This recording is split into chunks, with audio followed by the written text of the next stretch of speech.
So today we are going to be talking about disk-based data structures. In the last class we looked at AB trees. So these were an extension of the 2,4 trees that we had seen. Today we are going to look at disk-based data structures. In particular, we are going to look at B trees, and we will see that they are very similar, or they are in fact AB trees for a specific value of B. Okay, and the setting now we are looking at is when we have a large amount of data over which to search. Okay. So, till now all our search trees were limited to main memory, in the sense that you build a binary search tree or build a 2,4 tree or a red black tree. So, we had these nodes which were objects in memory, and the references correspond to pointer addresses or addresses, memory addresses.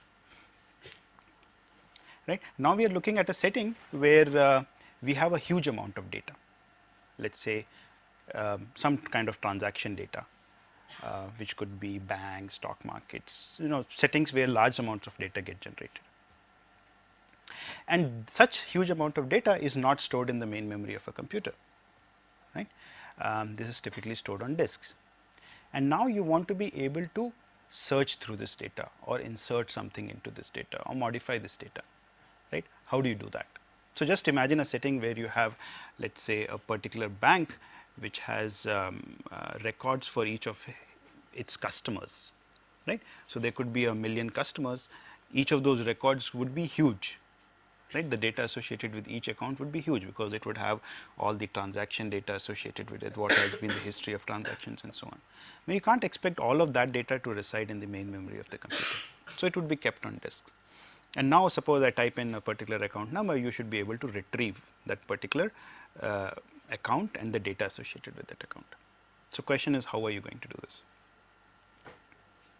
Right. So, we want to make a search tree which is in some sense secondary storage enabled, which will help, even when the data or most of the data is stored on disk, we will still be able to search through it.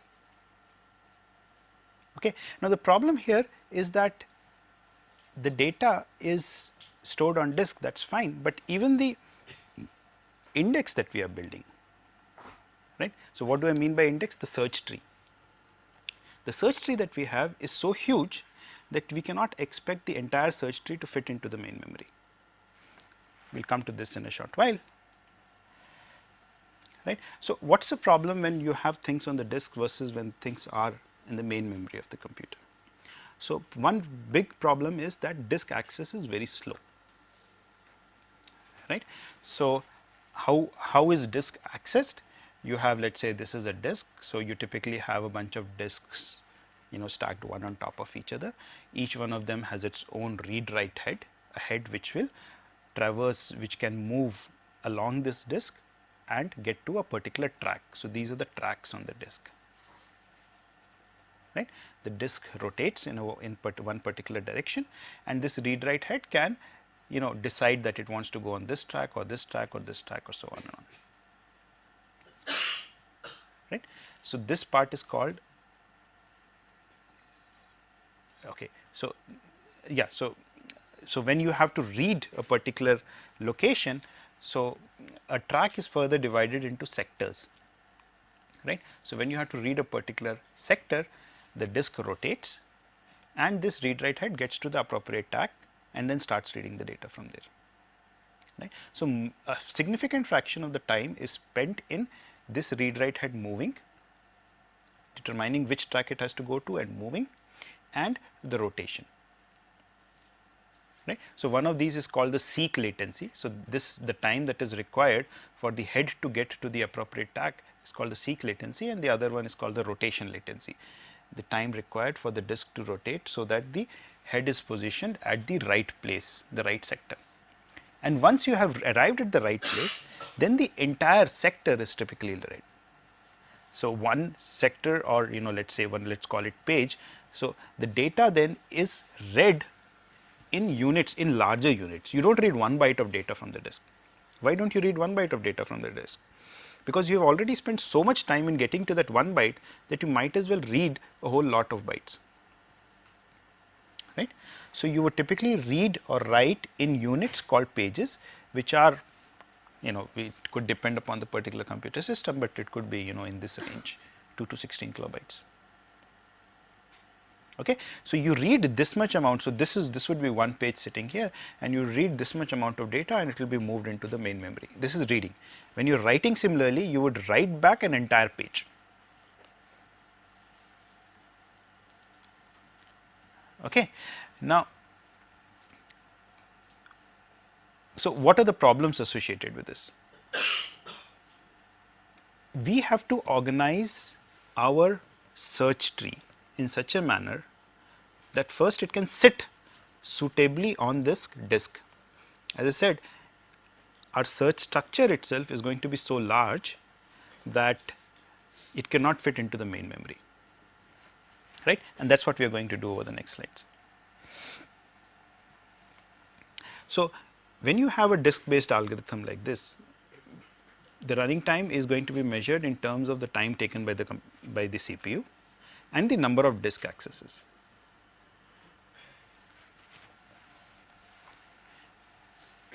Right.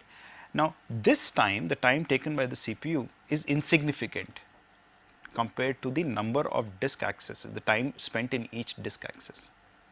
So, what you would do in most of these algorithms is to organize your data in such a manner such that the number of times you have to access the disk is very small, right.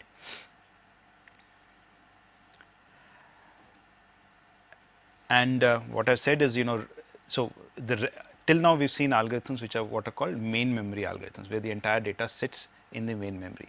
So, they cannot be easily ported to this model when you are, when part of your data has to sit on a disk, it cannot be ported in a straightforward way.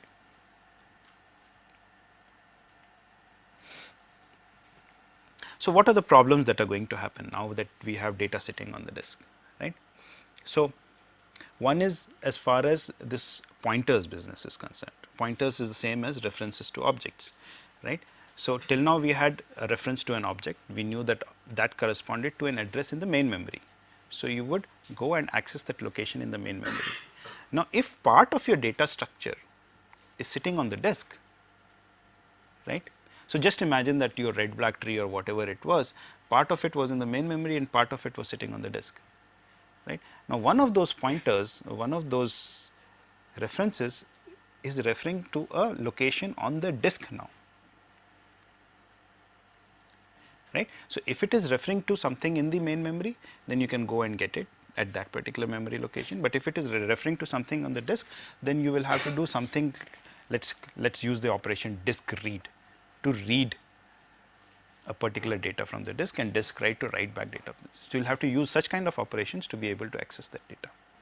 Right. I will come to what key means in a short while.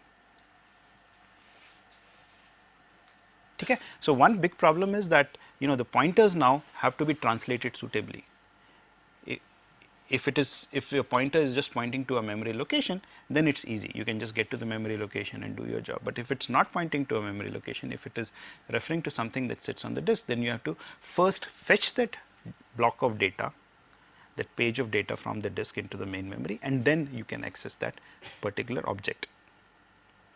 Yeah. So, a typical pattern would look like something. So, X is a pointer to some object. So, you would read this object from the disk, you will do some operations on this object, and then you will eventually write it back, right. And you might omit this step if you did not modify the object at all, right. So, we are going to work with two operations today, disk read and disk write, reading a block from disk and writing a block back to disk.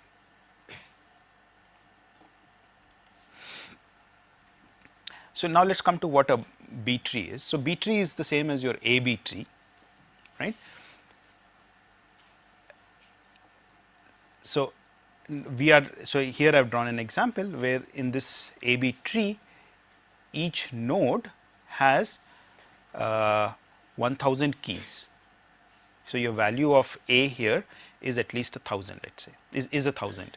So, recall in an AB tree each node has at least A children and at most B children. So, here I have taken my value of A as 1001. So, each node has at least 1001 children. Okay. So, here I have just tried to illustrate why is this data structure now useful for disk based access, right. So, you have this first node which has 1001 children, right, and since it has 1001 children, how many keys would it have inside it? 1000 keys, right, and I have just organized it very uniformly, so that then each one of these nodes also has 1000 children, and then furthermore these leaves. So, it is just a 2 level tree, these leaves also have 1000 keys in them. Okay. So, how many keys are there in all in this? So, that is 1000 plus a million, yeah, plus a billion, right. So, there will be so many keys in this entire 2 level structure, right. So, let us say I had a database with so many records, right, so many different accounts. So, I could put those, so for each of the accounts or records, let us say the key is just the account number. So, I could put all of those keys into this kind of a structure, right, where each node now contains 1000 keys. Now, this entire structure cannot fit into main memory, right. You can see this is already 10 to the 9 keys, right. With each of the keys there is associated a pointer. Each of the key itself could be, let us say, 4 bytes of memory. So, 4 bytes of memory, let us say, and 4 bytes of pointers is about 8 bytes per key. So, that is 8 bytes times a billion, right, that is 8 gigabyte. Okay. So, you need that kind of space just to keep this data structure into your main memory. And here we have not said anything about the data associated with these records. Each of those data themselves could be 100 megabytes, because I have my account has listed with it all transactions that have been done on that account, let us say in the last 3 years or 4 years or some such thing, right. So, that is huge amounts of data that, let us say, is stored on the disk. We are not even bringing that into the main memory. But what I am pointing out first is that even if the actual data was stored on the disk, just to be able to access the data just using keys and pointers is so huge that you cannot have all of it into the main memory, right. Now, why is this kind of a structure useful then, right? We are talking of disk based access, right. So, what we are going to have now is that we are going to have this structure, this is called a B tree now. This structure itself would be kept on the disk. So, each of these nodes would now be one page on the disk, okay. And it is just this very top node, the root node, which will be kept in the main memory. Yes. Now, what happens if you have to search? What would you do? You will determine which of these 1000 keys, between which 2 keys your particular key lies in. Suppose it lies, so and then go to the appropriate child node. So, suppose this is the child node you have to go to. Now, what will you do? You will access this node from the disk and bring it into memory, right. And from here you will determine key which should be your next node. Suppose it is this node. So, you will access this node from disk and bring it into main memory, and from here you will be able to find your account number, and then you will follow that to get the account data, let us say, right. So, how many disk accesses would you need?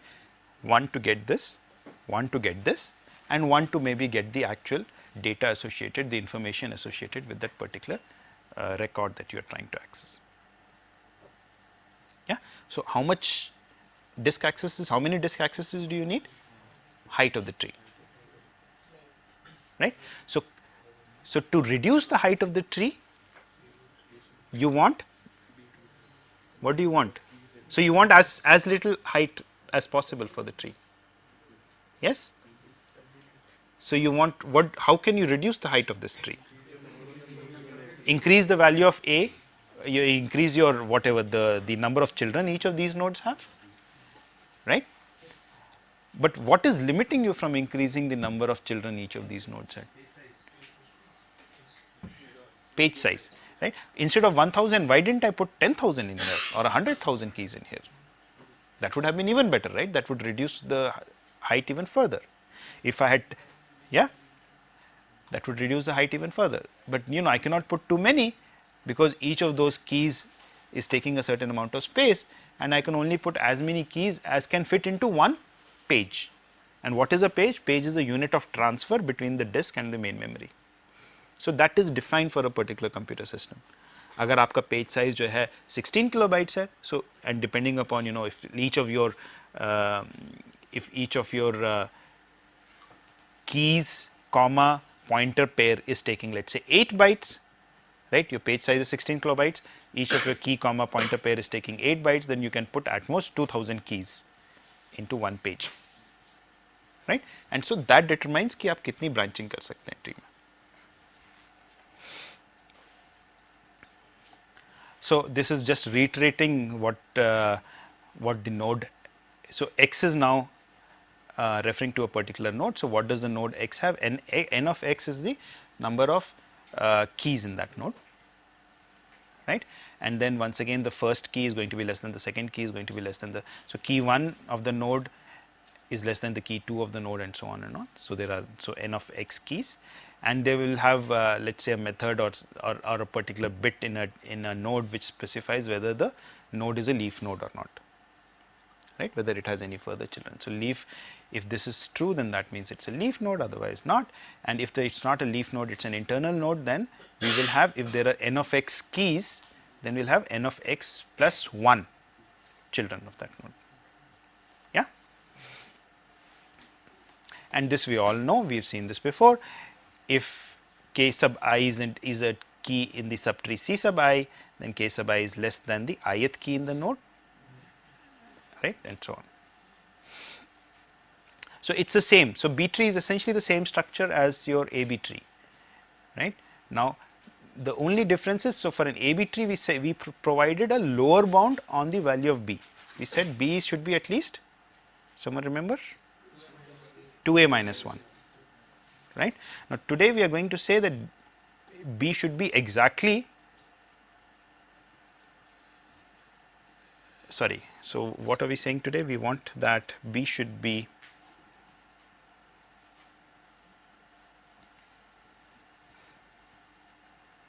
right. So so if your node has degree t, so t is the same as the a that we had talked of. All nodes except the root have between t and 2t. So this, so we want that B.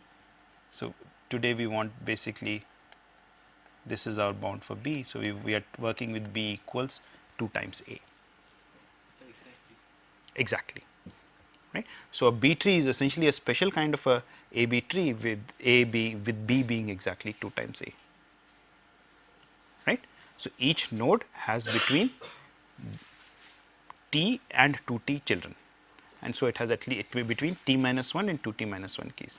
So the other way in which a B tree differs from a AB tree is that while AB tree is meant to be a data structure meant for internal memory, right, B tree is a data structure meant for secondary storage. So you really have to choose a large value of B so that the height of the tree is as small as possible, and the entire node, the keys, all the keys in the node can fit into one page, right. And the same as before, the root node has between 0 and 2t children. Actually I have said 0, but it need not be 0, it could be 2, between 2 and 2t children. Let us make it 2 and 2t.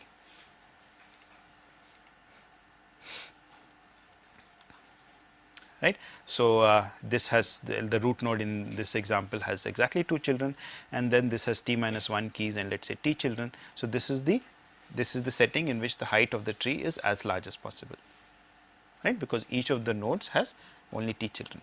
So this is all just making sure that you remember things from the previous classes, right. So there are 1 node here, 2 nodes here, 2t nodes here, and so on. So if this goes up to height h, you can compute, this would be the total number of nodes that you would have, and since n is equal to this, that will give you the height of the tree as this quantity. Okay. So searching, so I'll just show you some pseudocode also for searching, so that these things are completely clear in your head. So suppose I am searching for a key k in a node x, right. So, this will be a recursive search procedure. What am I going to do? I am going to first find out the key. Yeah. What should I do? I first have to find out the key, the first key which is larger than k. Yeah, the keys are arranged in, let us say, increasing order in a node. So, I have to find out the first key which is larger than k. So, that is what I do here, right. I keep moving till I find a key which is larger than k. Then I come out. So, I found a key which is larger than k, let us say that will give me the ith key, right. So, if I have found exactly the key I was searching for, then I return. If the node that I am in was a leaf node, that is I cannot proceed any further, then I return nil, saying that the key is not there, else I fetch the next node. I fetch the next node and I continue my search in the next node. Right? The last part is else discrete. What do you have to do here? You were searching, right. This is, let us say, CIX. So, you have to now access this particular node. So, CIX is just the reference to the child node, the appropriate child node. So, you just have to access that.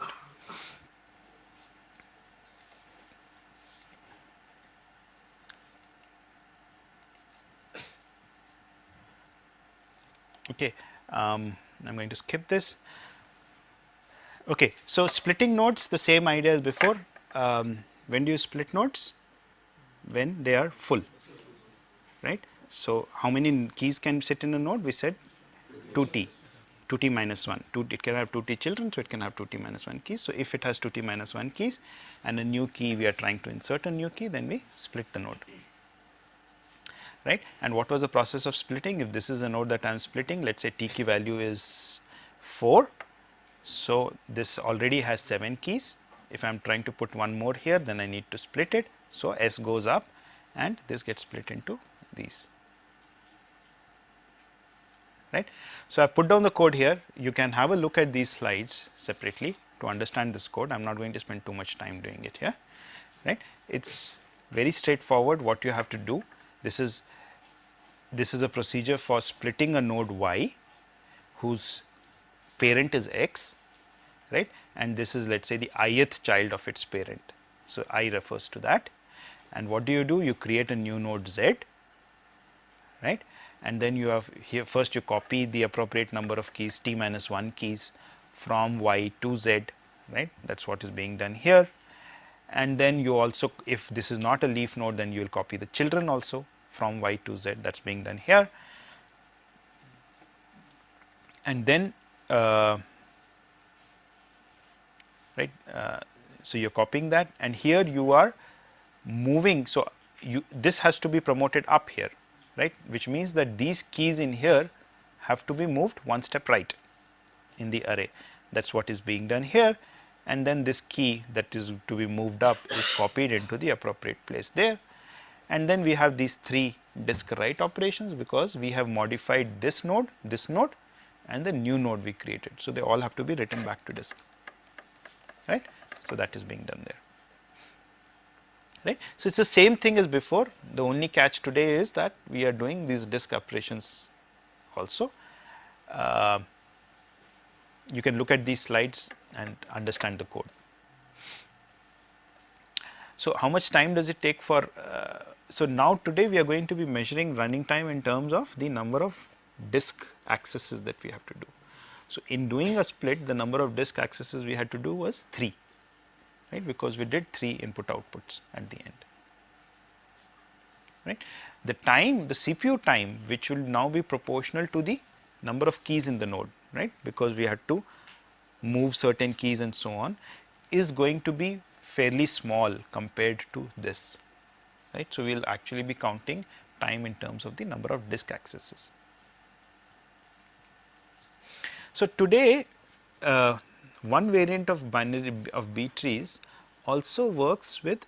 So, if you recall inserting, when we did inserting in 2,4 trees or in AB trees, We went down the tree, found out the place where we had to insert the element, then tried to put the element there, right.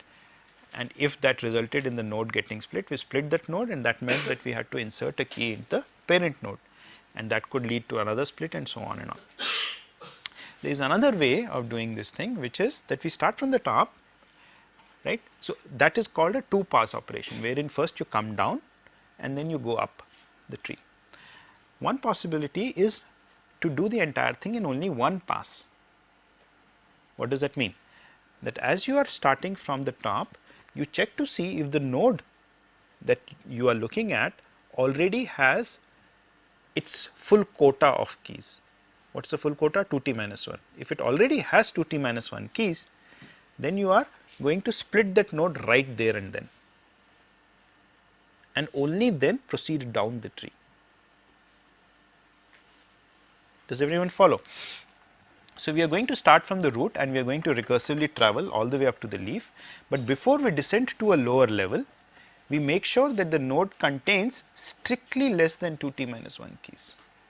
If it has 2t minus 1 keys, right, then we split the node right there. Okay, let us understand this. So, I come back to this slide later. Let us look at so, let us say this was my root node, right. I have not yet inserted the key, right. This was the very first root node that I encountered. This is already full. I am working with t equals 4, right. So, this has 2t minus 1 7 keys in it. This is already full. So, before descending down, I see that this is already full. I will write at this step, split this node into A, D, F, L, N, P, and H moves up, right. And now I will continue down the tree, wherever whatever key I am trying to insert, I will now continue. Okay.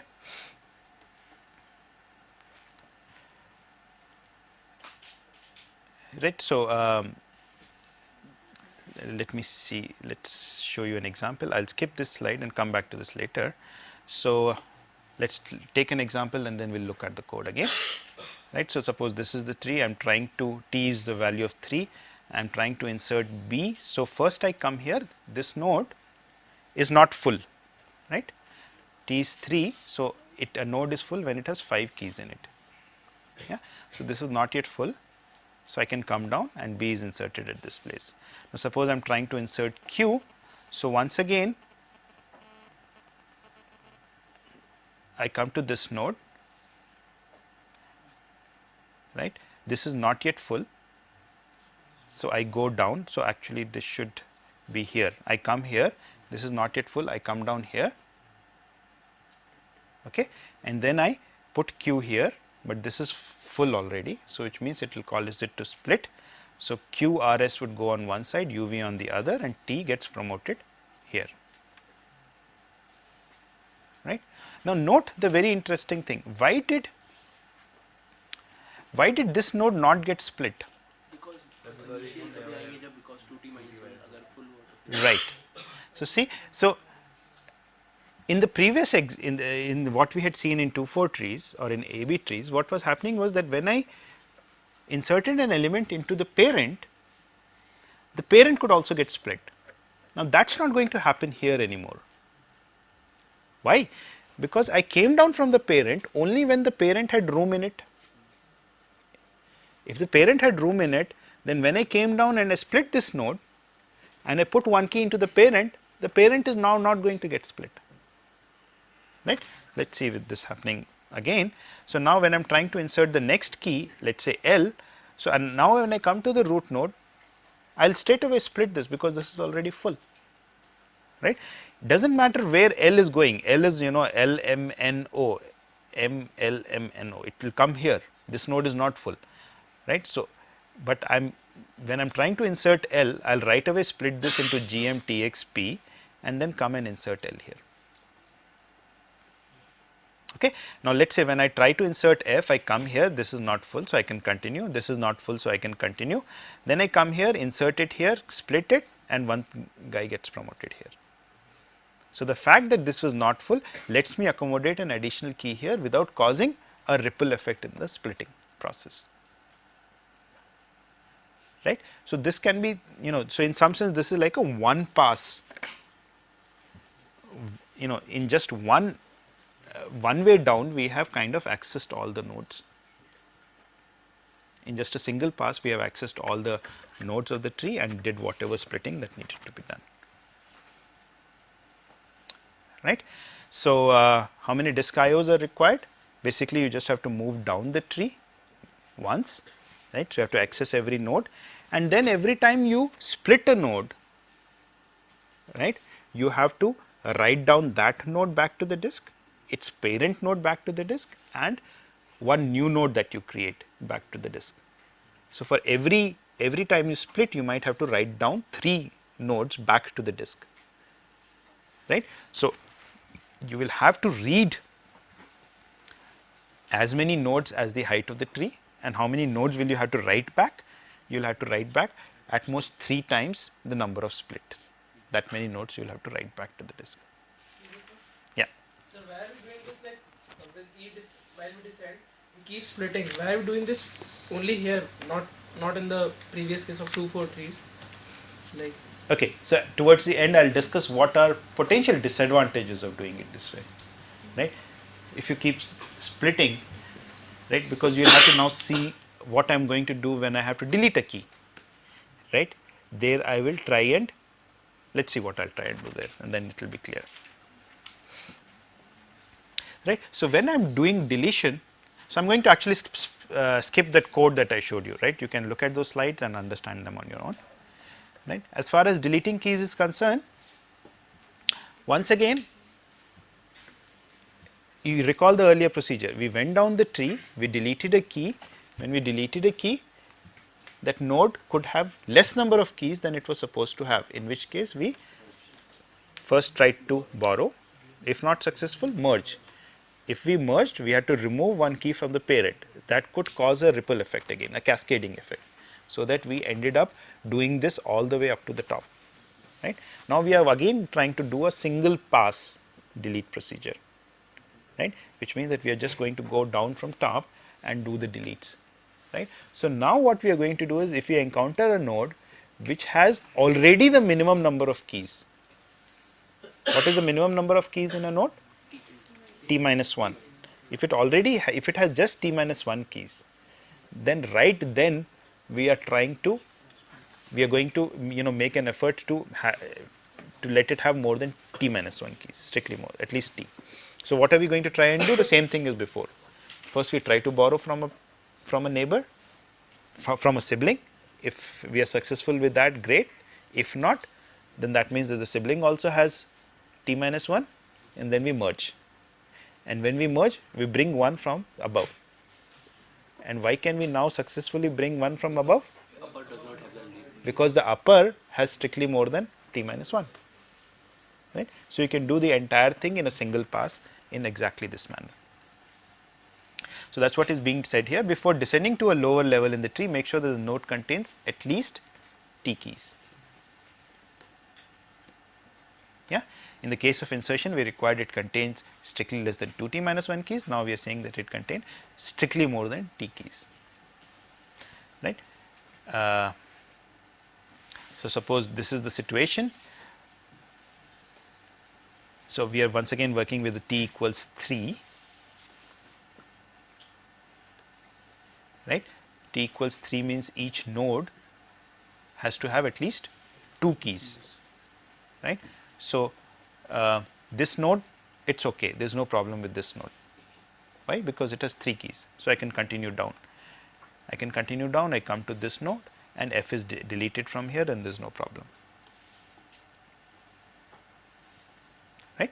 But if I was trying to delete something from here, then when I encounter this node which has only 2 keys, the minimum number, then I will try to do something right then and there before proceeding down.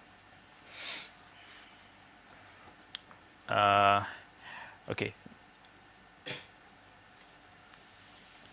Right. So, this is the second. So, I have actually put down all the cases here where the key that we are trying to delete is not in the leaf, then you have to do all of those swaps. So, we have seen all of this before. So, let us skip some of this, right. And this was the case when we have to merge, right. So, sorry, just one second, let me make sure what.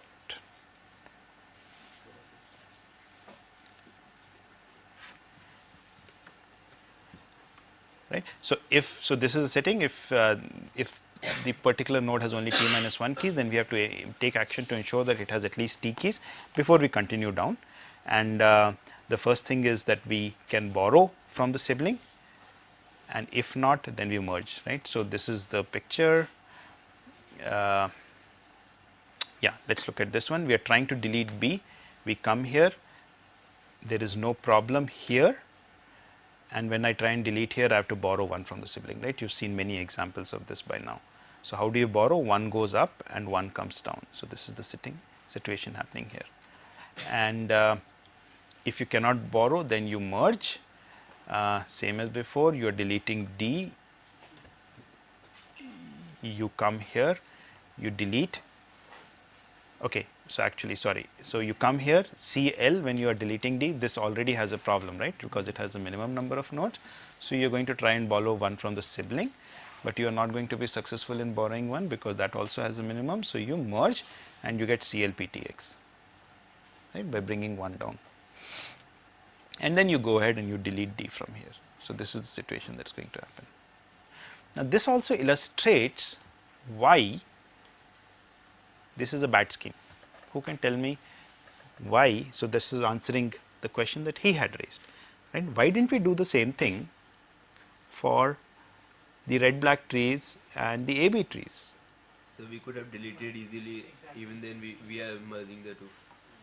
Okay, but is there, but increases the number of comparisons, because at every level, in the earlier case we are at the lowest level, we are having the complete node, complete tree. But here at the top it is 0, so we have to make more comparisons.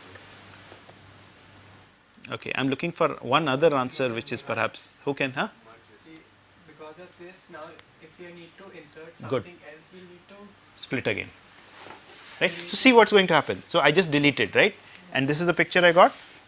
Now, suppose I insert now, what is going to happen? I am going to go back to this one. Suppose I delete, I am going to come back to this. Suppose I insert, so it is kind of going to go, back and forth between this, and I am spending a lot of work in doing this, right, because splitting a node, lots of pointer movements and all of that. So, this scheme does not work very well when you have this kind of a thing happening, right.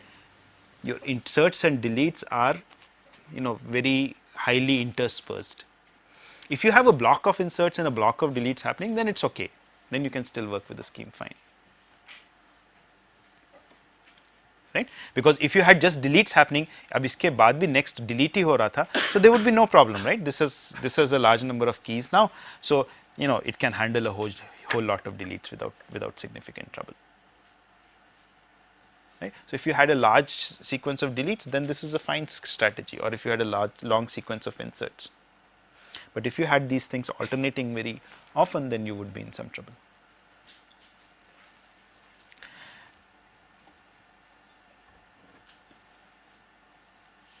Right. So, once again, what are the disk IOs going to look like?